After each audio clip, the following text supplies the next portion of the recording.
Hello! So ayun, nandito na para sa lunch time. So, hindi ko alam. Basta nandito lang sa Almira at take note, anong kakainin natin? Ito.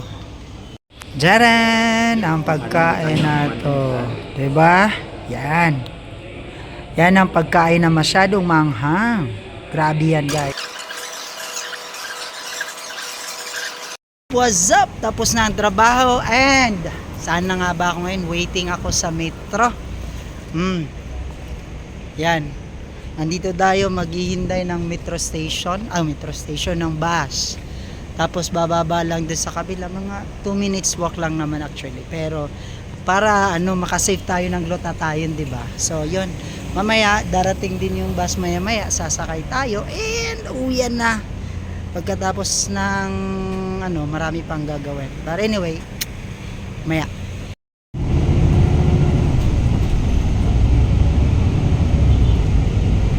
So yun pala guys, nakaupo na tayo dito sa bus. Nandito na. Ay, baba na pala ako. Tapos na pala ako, bababa na, 'di ba? So ayun. At maglalakad na ulit pa uwi ng bahay, same routine. At mainit siya mga bebe. Grabe, ewan ko ba. Kahit hapon na, but anyway, okay lang naman yan. Manageable pa rin naman at maraming sasakyan, di ako makatawid. Ano ba yan? Medyo busy ang life. So ayun mga bebek, muna pinatayo kanina lang para makatawid tayo ng daan kasi safety first.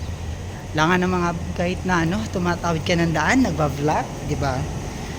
Anyway, tapos na naman ang araw. Today is Tuesday at maraming nagawa. Super productive ang ating araw today. At hindi lang yun, very busy tayo. So yun, hanggang dito na lang muna. At ako'y malapit na rin sa aming bahay. At muli, kung kayo ay okay sa akin vlog, don't forget to like and subscribe. Yun lang. Magandang hapon, umaga at gabi. Love you all.